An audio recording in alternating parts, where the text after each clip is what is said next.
So I guess we can kind of kick off and talk a little bit and tell you a few things. But part of the fun about doing talking about failure is we also have a lot of us in our region that like to talk about applying to events, and a lot of us have skill sets that have given us positions that know a few things about that.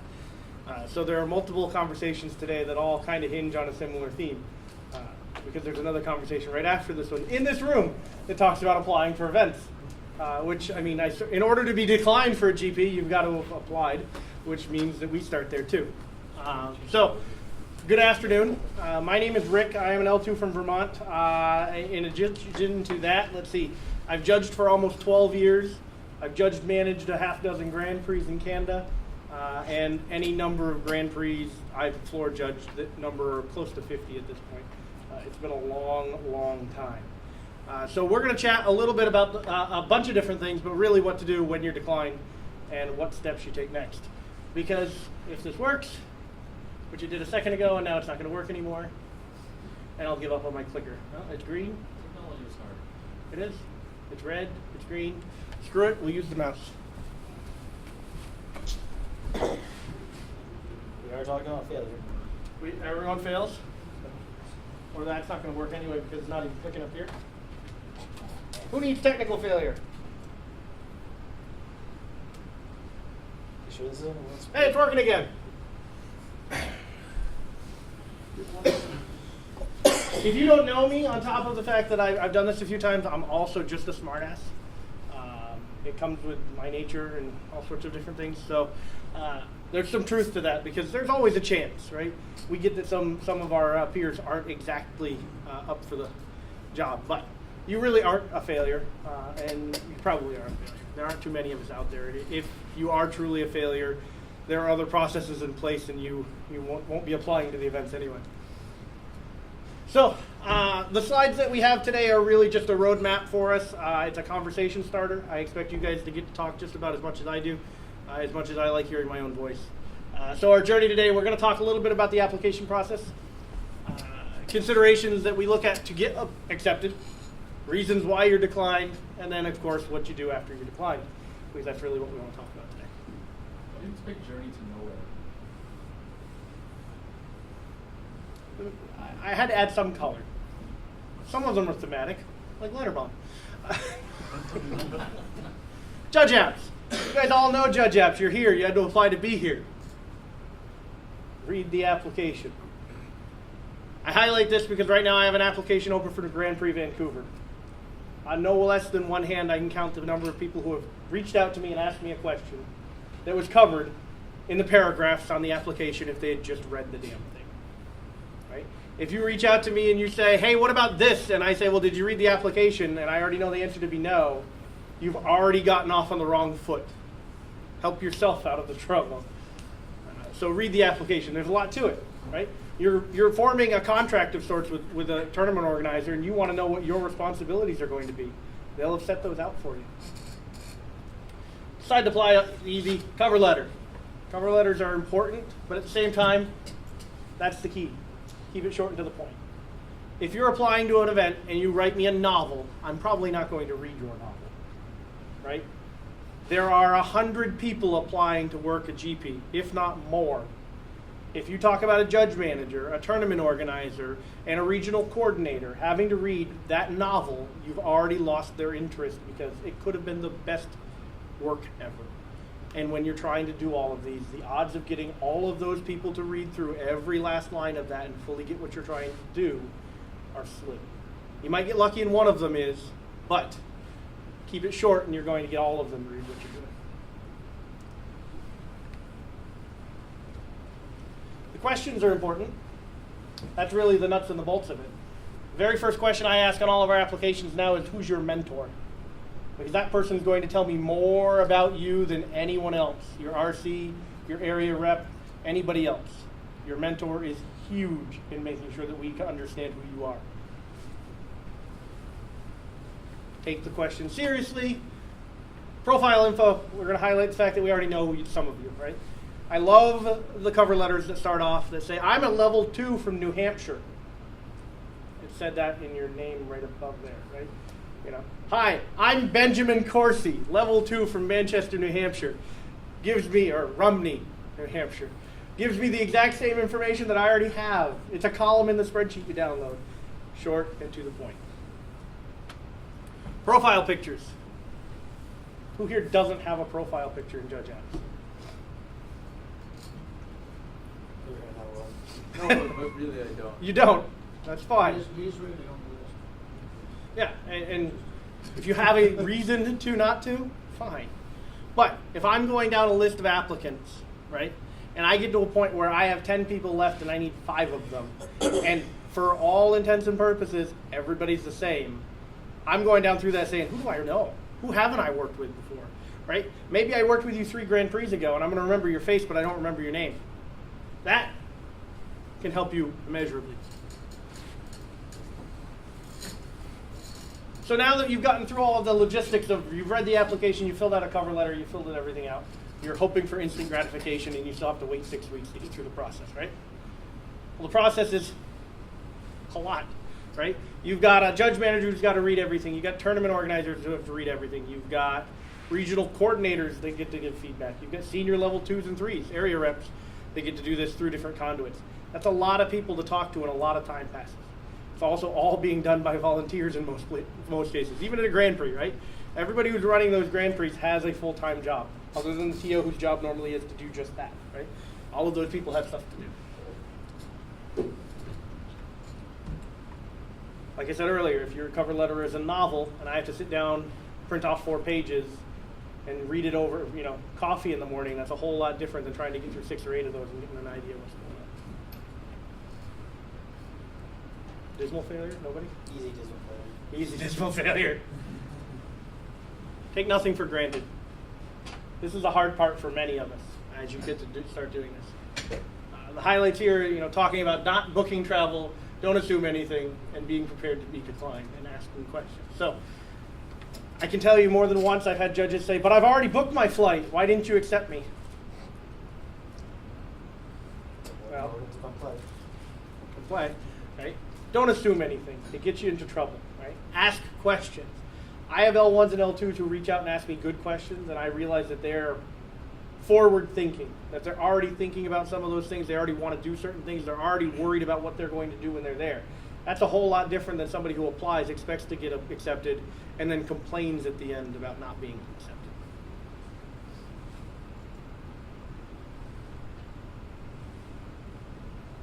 Here's the most fun slide I'm going to show you all the whole time. Why should I be prepared to be declined? Half of judges who apply are declined. So I asked a couple of weeks ago a question to Mr. Baronet out of the blue one night, and I said, Paul, if you ran the numbers for all of 2016, how many judges were declined? We went back and forth about whether or not that was an information that we even wanted to know, if that number was going to scare us, and if it should even be out. About an hour and a half later, Paul got to ask that question on Facebook, and I went, great, now you've given me a second data point to look at to see what everybody already thought. Averaging out the L2 number in the middle is pretty much the real number, 1 and 2. So for every judge that's accepted to a floor judge sponsored position. I mean, that's the acceptance rate. For every one that's accepted, 1 won't be. Now, we didn't run it for regions. We didn't look at North America versus Europe. All of that can be done. But for what we're talking about, if you're not going into this expecting to be able to be declined, you're doing it wrong. You have to know that something could, for all the right reasons or all the wrong reasons, you could very well be declined to an event. Good judges get declined, bad judges get declined. So how do you get yourself accepted? Well, what's important? We start off by looking at estimated attendance, right? Once we know how many players there should be, we know how many judges we should have, right? But the real question becomes, how many judges do we need? Right? If I have a 1,000-person event coming, how many judges do I need? Anybody? 20, 45. How many players can a single judge manage? For a large event, 35 is The average is about 35. So if you're 35 to 40, let's say 33 because it's nice easy math, right? You're 3 to 100. You're talking 30 judges to do 1,000. If 100 judges apply, you're losing. You can't accept them all. It's just not feasible to accept them all. And that's one of the things that I don't know as we really step back and look at sometimes about that ratio.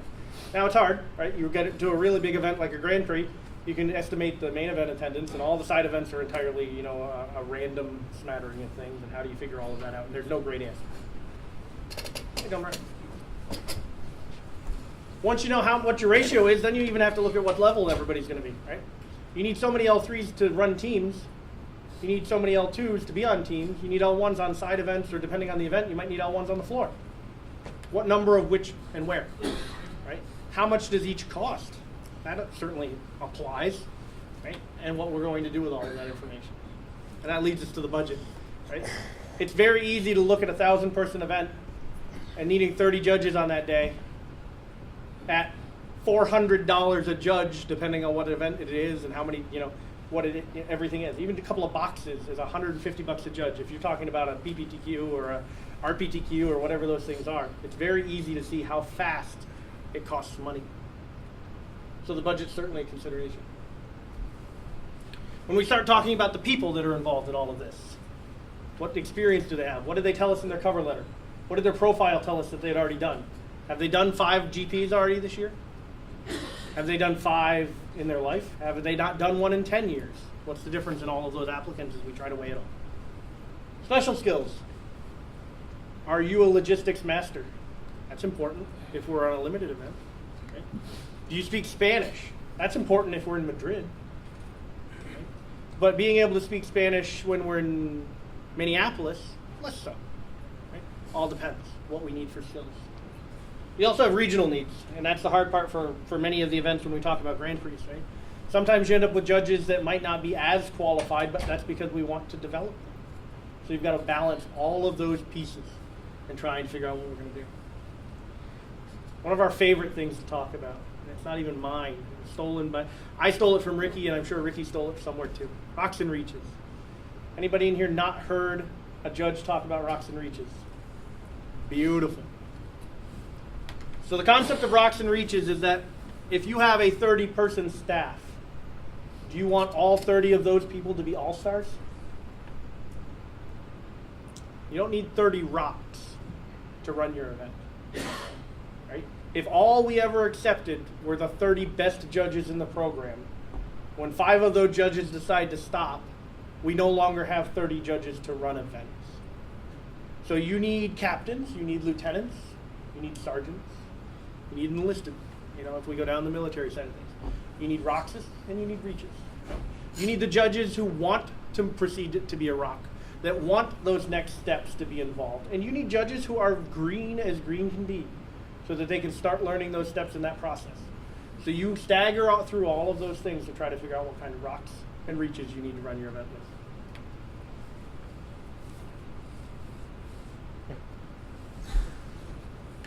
There's not much ceremony. See?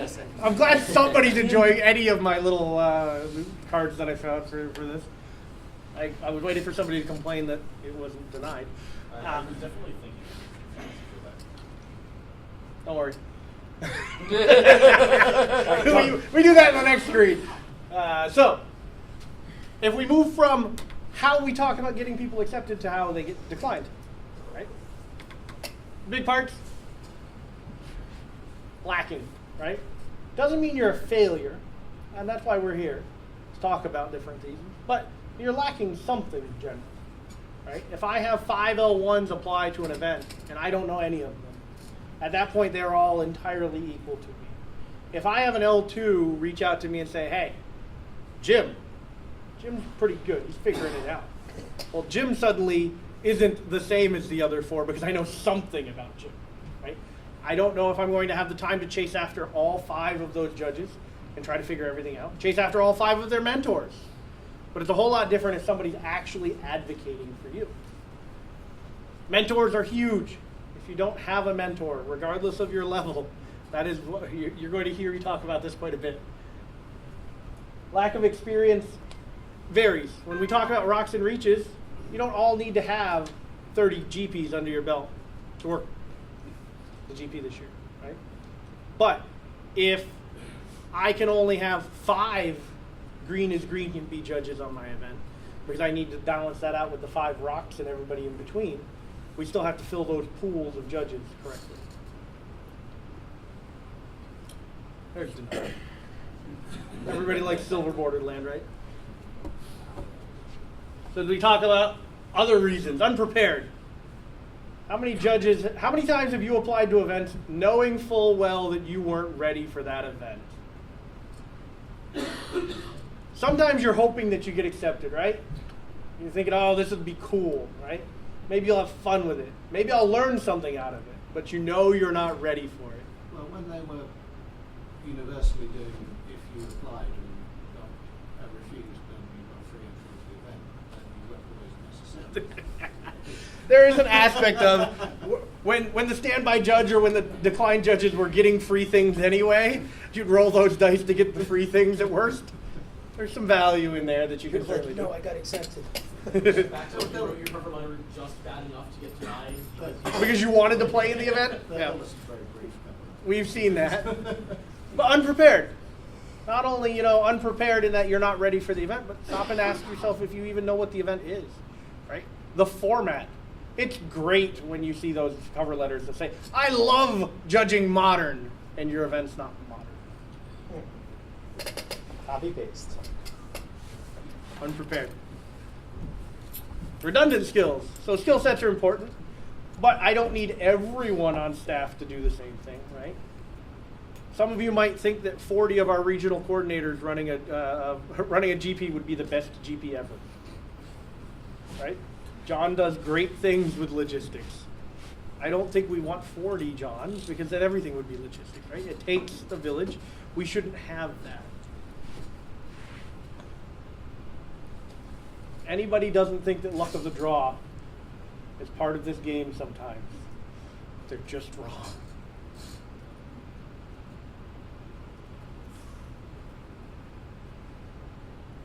If anybody doesn't believe that tournament organizers have judges that will not work for them for legitimate or illegitimate reasons, for reasons that you try to get changed over time, whatever that reason is, they exist with every TO out there. So we talked a little bit about the process and things that are important. But now what? We've been declined to an event. What should happen next? Anybody got ideas? We could mope about it for a while. You go on blast on Facebook. Yeah, sounds great. Tournament organizers love it when you go on blast on Facebook. You could ask your veteran why they think you didn't get accepted. Or you could even ask the judge manager. Same? Pie's gonna steal up. You wanna come up? No. Pie's stealing my thunder. Seems unreasonable. Facebook blast seems right. Facebook blast is right. Facebook Live. Why did I get rejected? Please answer. It happens, right? We see it, right? I mean, any number of things, even the most well-intentioned complaint can be taken the wrong way to the wrong person, third party, right? You have to be very deliberate and very careful about how you say things. Because even some of the best judges that I know have said things that they shouldn't have on Facebook, which then clouds their, value to some tournament organizers. When should you ask the judge manager? Depending on the timing of the email, maybe after the team when they have some free time. Certainly fair.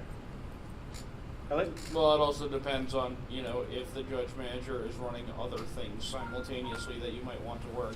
Sure. I'm a huge advocate for asking them, wait a day, think about it, and then message them. Take a deep breath before you reach out to anybody, right? Same reason that we joke a lot and we smile about going blast on Facebook, but it's the same principle, right? You've just been declined. Don't light the bridge on fire behind you. So when I look at ask the judge manager, I'm looking at if you've been declined to one very specific something, talk to the judge manager. They're going to know. Be prepared for all sorts of different answers, but ask them. If you had reasonable expectations for attending that event for whatever reason and you were not accepted, Reach out to that judge manager and ask them why you got declined. Don't try to debate their points either. They've made their decision. That's not changing. The ship has sailed. Like, take The their group is feedback or don't. And like I said, don't burn the bridge behind you, right? Take the feedback and believe the feedback, right? It is the reality of the situation. You might not agree with it. Yeah, or don't. But either way, that's it. That's the end of the correspondence.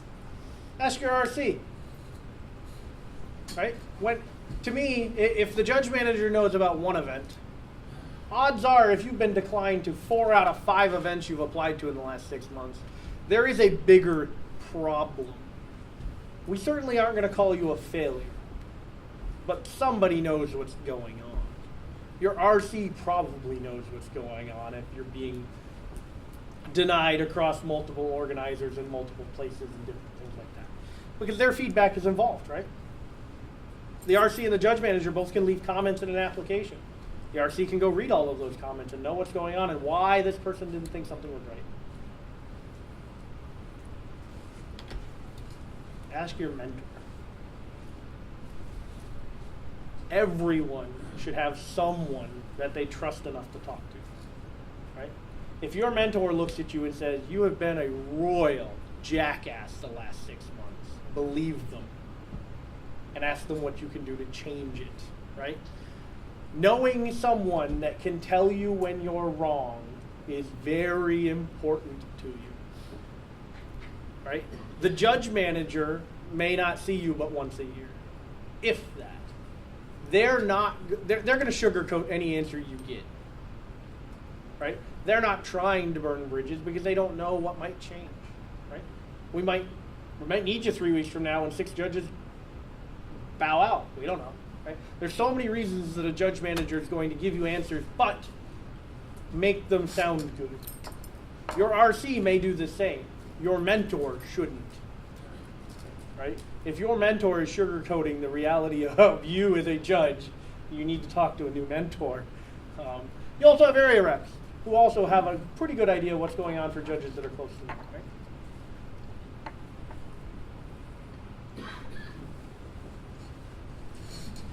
I've declined judges to events. I've had very drawn-out conversations with them because they did not agree with me. That's fine, right? Comes with the territory. But if you are not prepared, if you're going to ask someone for feedback and you're not prepared to hear things that you don't want to hear, you're not actually asking for feedback. If you reach out to someone and they say, listen, you're not quite where you need to be, right? You're rusty. Your policy's off. You really punted at the last X, Y, or Z, right? And you just go, no, that's not me. You're entirely missing the point of asking for the feedback in the first place. Reach out to these people and ask them for their thoughts and what they can do to help.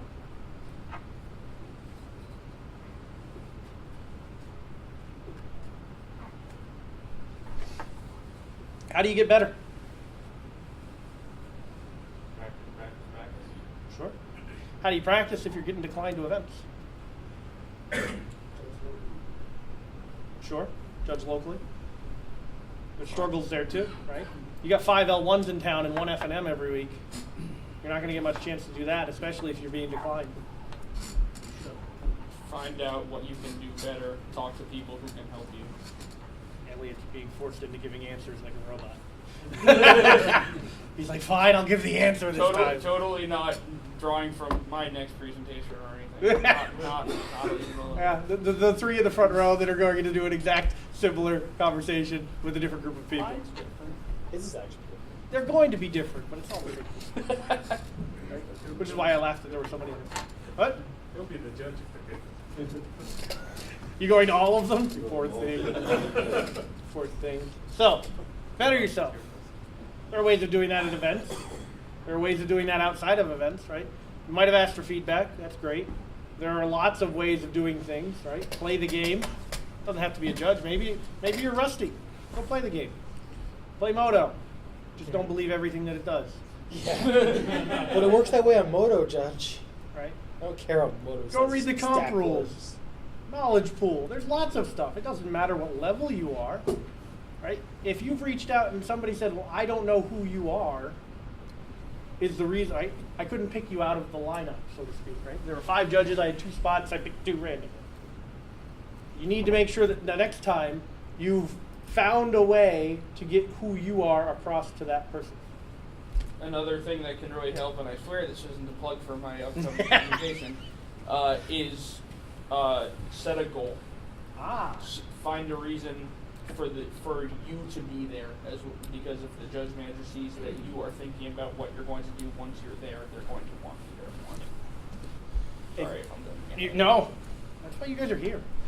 This is why I'll fill that in at the last slide that I have for something too.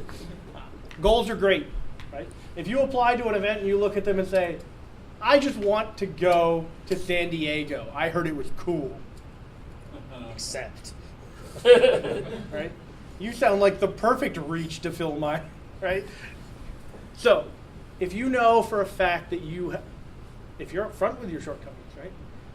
My deck checking is mediocre. I want to come to this Grand Prix. I want you to put me on deck checks, and I want you to pair me with someone to make me better. Full metric that I can actually try to make happen for you, and hopefully you actually get something out of attending the event, other than a box of boosters at the end of the day.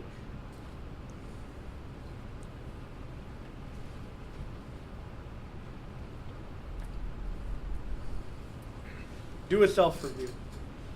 You do not have to be checklisting for a level 3 to do a self-review. Stop, step back, ask yourself what you think is wrong, and write it down. You wouldn't believe how much fun it is a year later to look at how you thought of yourself a year ago. Right? I've done too many self-reviews over the years. Right? Some of them deliberately, some of them not. Right? As you stop and sit down and look at qualities of a judge. Right? Stop and ask yourself, what does diplomacy mean to me? And as you write that down, you're going to realize that you are talking about yourself. Your understanding of diplomacy is what you're holding yourself up to. If you then read that and go, no wonder I suck at this, that's entirely different than reading it and going, that is exactly what we need in this program. Stop and do a self-review and ask yourself the questions. And be honest. Right? Just like I said earlier, if you're sugarcoating the answers, you're not helping yourself. If your mentor's sugarcoating the answers, they're not helping you either. Cover letter short and sweet is one thing, right? You need to make sure the right stuff's in there too. If you are unfamiliar with writing a cover letter, ask the questions. Right? Mentioned earlier asking questions too. I've had people reach out in advance of applying and ask me, as the judge manager, what should I put in my cover letter? You've already kind of won a point with me because you don't really want to waste my time because you don't want to just fill it full of whatever, but you want to make sure that you hit the right nails. You've already proven that you're thinking ahead and that you want to do things the right way. You may not know the right way, so you're asking. There's value in that. Yeah, don't sugarcoat your mentor. Ensure you have one. I have judges still. Like I said, the very first question on our applications for our GPs in Canada that I run asks you to tell me who your mentor is, right, so that I know who to go ask the questions to. When I get an answer of nobody or who could possibly be my mentor, which I've seen both, you've already missed the boat on what a mentor is for. We put down your name, is that for his points? Your points are different if you put down my name. Your points are different. And you don't know who we are. That's always fun too. Because I have reached out and said, Chris McGuire, so-and-so put you down as a reference for Grand Prix Montreal. And the answer I get is, And it's like, well, clearly that person shouldn't have listed you as a mentor.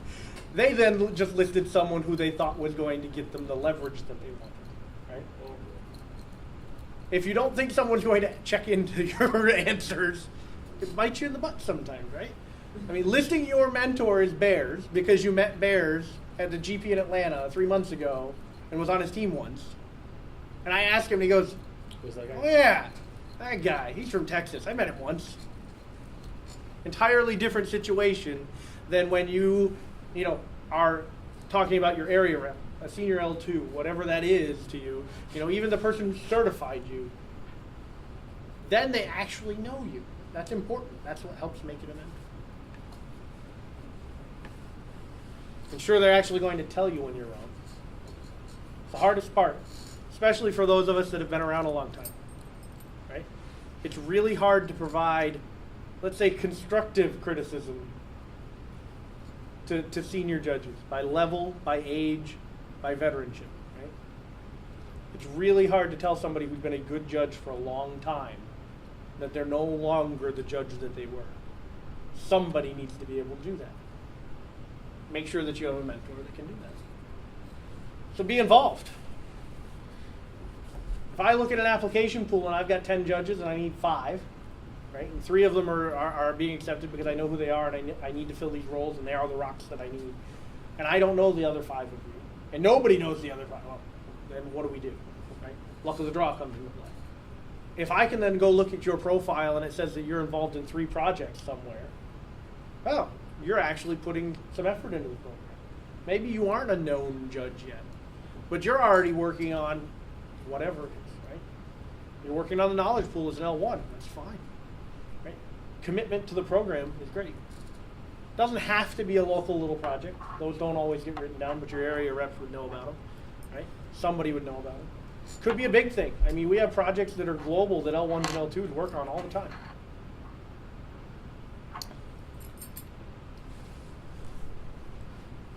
Hopefully we don't do that at too many GPs. It would be fun. I prefer death by combat. Death by combat? Battle combat. Anybody? They're all fisticuffs. Sitting lady will one of the arc is the tricky part. It's true. So you've been declined. Don't take it personally. There are unbelievably few times I have declined a judge to an event for personal reasons.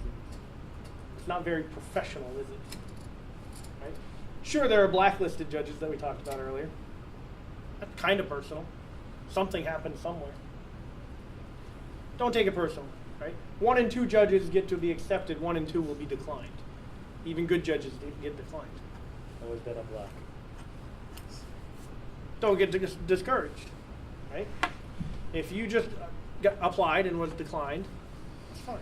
If you've been declined 3 or 4 times in a row, it's time to really start asking questions, right? Because that's a pattern that we have to work on. If you've been declined all year, I understand being discouraged unless you're not doing anything about it.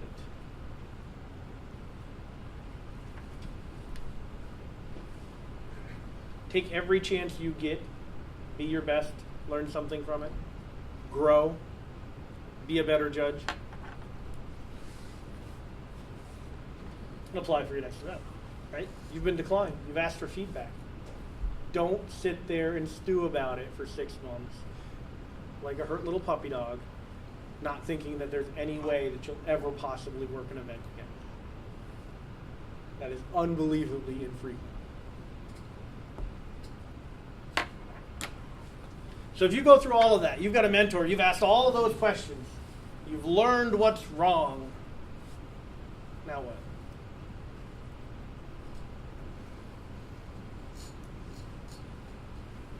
Elliot alluded to some of this earlier in some ways, right? We don't let people fail. That's why you're not a failure. If you're failing, we're failing.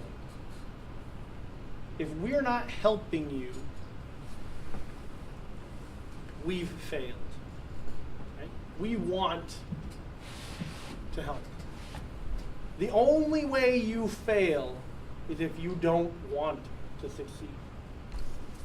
If you get declined and you don't ask questions, if you get declined and you don't want to get better, and you think that you're already the best you're going to be, you may continue to get declined. You may be borderline a failure, but the program won't let you fail if you don't want to fail. So we chat about a bunch of different pieces, right? The process and what you get to do afterwards. What's the biggest piece after being declined for an event. It's the biggest thing you guys get to do if you decline to an event. Scream on Facebook. Play an event. Somebody always does. Play in the event, enjoy your weekend. Play in the event, enjoy your weekend, ask for feedback, do it again, right? There's no reason to get declined and light the world on fire, right? Judges do it. Judges say things that they shouldn't. They post to the wrong group. They reply all, right? They thought that they were emailing the judge manager and they emailed, right, the whole forum. Whatever. These things happen, accidents. But if you are looking out for number one, you will become better. You will succeed. Who has questions about anything? Jeremy. Will I be your mentor? Sure. I'm not a Canadian, is that okay? Actually, No. you're being annexed right now. I don't know, Rick, Rick. Rick, right now, does your judge profile say that you're also in Canada? It does. My secondary region is Canada. Is Vermont still part of the United States? For now. You sure? I'm pretty sure Canada annexed Vermont recently, so. I mean, ideally, Massachusetts takes back Maine, New Hampshire becomes its own little city-state, and Vermont goes to Canada, and we're all set. How many people have been declined to an event? Everybody raise your hand. Adrian said nope. You're batting 100?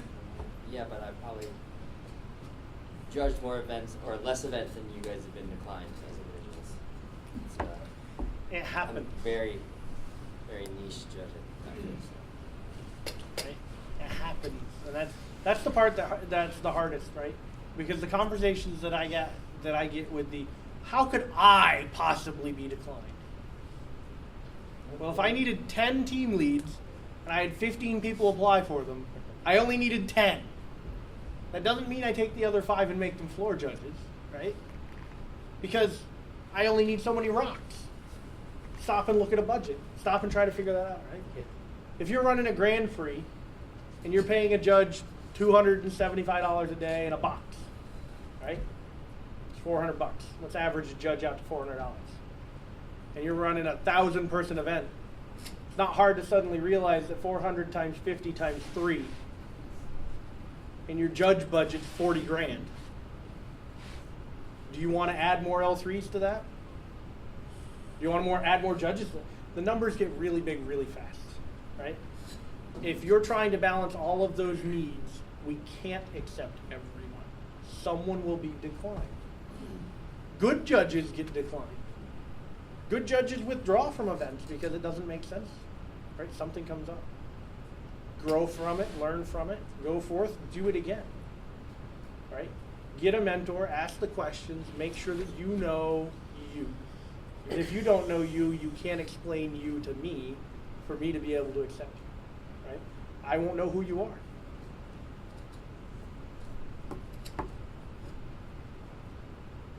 Silence. See, I ended up talking the whole time, guys. You were supposed to talk.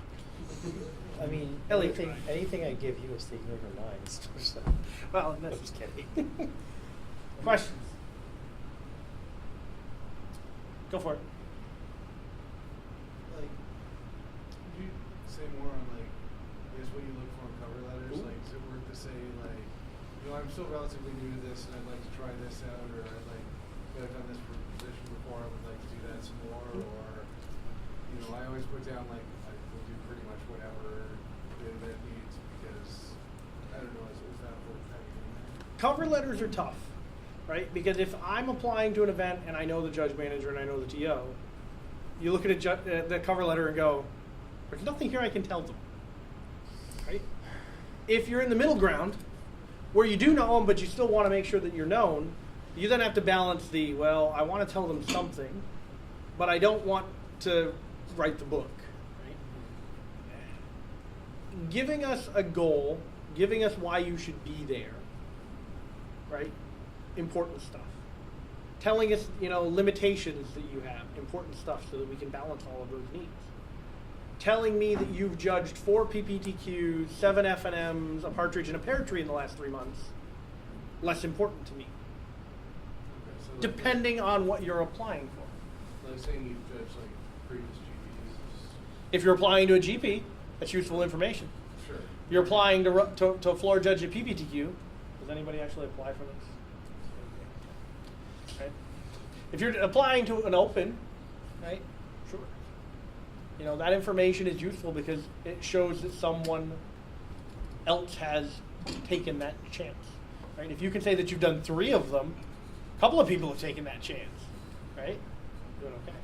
On that specific example, is that not helpful because it's already in your judge apps? It is. So a lot of It's like 3 people clicks. never do that. It is if you keep it short and sweet. Right? Yeah, I mean, with the deal is, we're probably not going to look at a person's history unless we really need to. Yeah. Because, like, If you apply and tell me you work 15 GPs and I don't know who you are, right? Now, 3 clicks. Check that. it's cover letters. Like, honestly, it's a lot like writing a penalty description on the back of the slip. I like this. You want to say as much as you can and as little as you can. Like, if you're saying that you will do anything at the event, great. I'm assuming that everyone who applies will do everything at the event. If you want to do something specific, tell us, and that shows that you thought about being there. That's really what we want to see, is people who legitimately want to be there. And part of it, I would also say, is how you break up your letter, right? If I get wall of text, really a pain in the butt, right? But I posted, Vancouver only went up a few weeks ago, which is my next GP. But I posted it to the Canadian group on Facebook, and there was some, chatter, and we were talking about different things. That's great.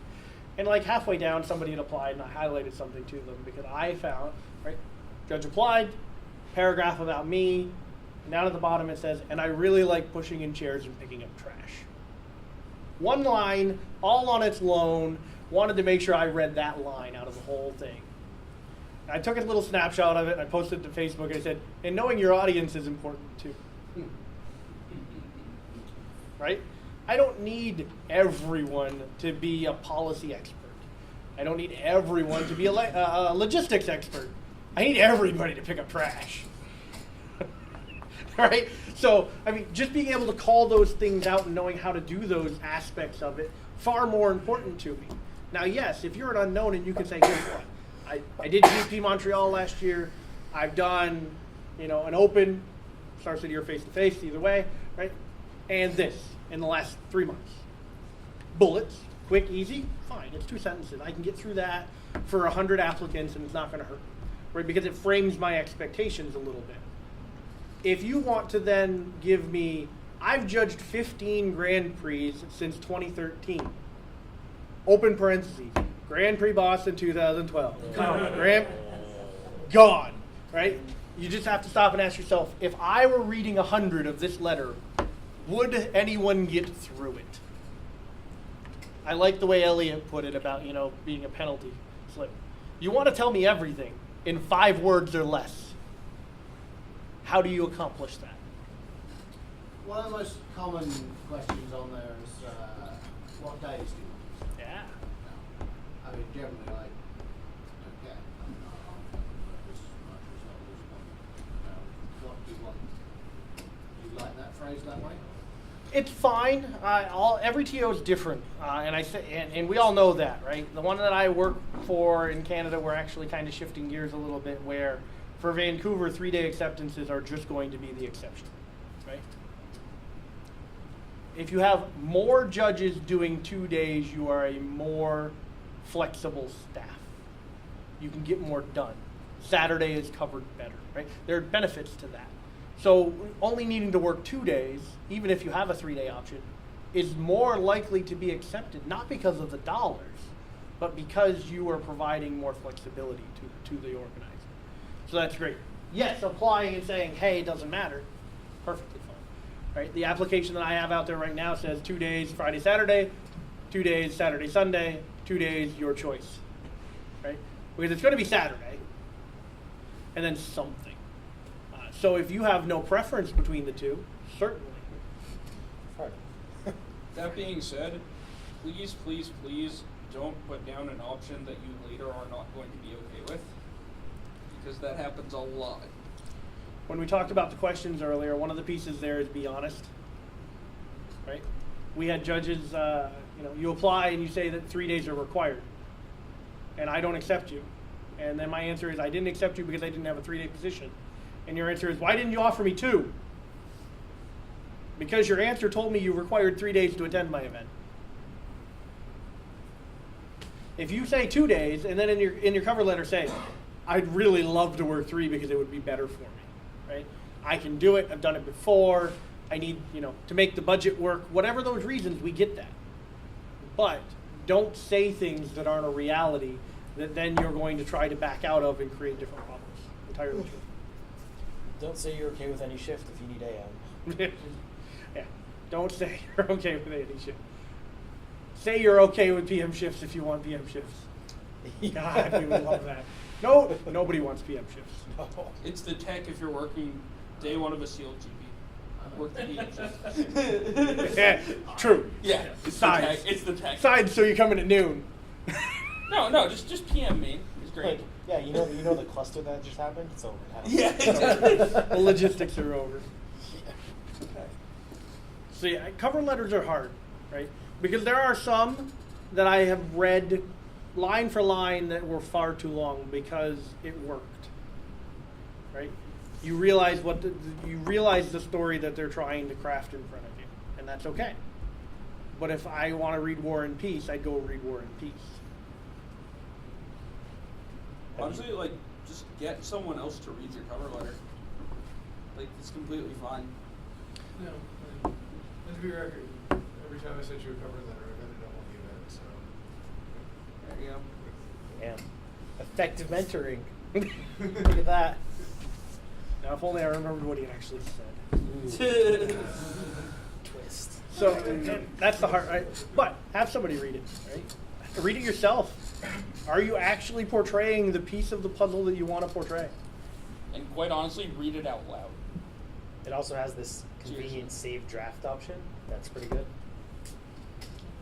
Yeah. Ask your mentor, or John, again, sorry. The 3 Canadians that came to the event are sitting in front of me, I think.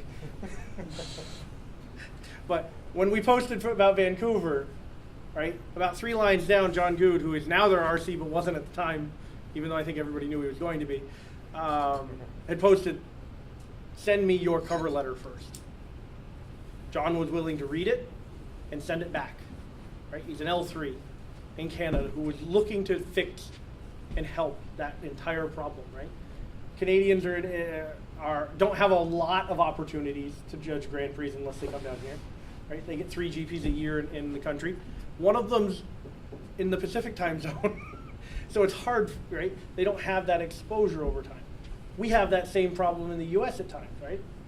You look at the judges that I know in Vermont that are 4 hours from any Grand Prix in the U.S. at best, and you don't have that exposure, right? It's not like living in greater New York City where you can drive to 7 Grand Prix a year, and you've been exposed to that, and you've had feedback from different judge managers, and you've learned all of those things. Use the resources you have. Your RC, your mentor, an L3, anybody you have any degree of faith in giving you the honest truth.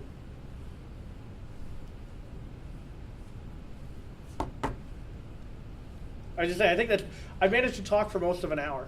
Yeah, that was impressive. Woo. I could talk for days. If you have questions, if you have been declined to things and you don't like the answers you're getting, I am happy to chat if you have something that you don't want to talk about out loud. If you don't want to talk about it here, I'm on Facebook, I'm in Judge Apps, send me a note. Even if I don't have the answers, I can probably point you to somebody who's going to be more qualified to give you feedback than I am. Thanks for hanging out with me. Yay. Thanks for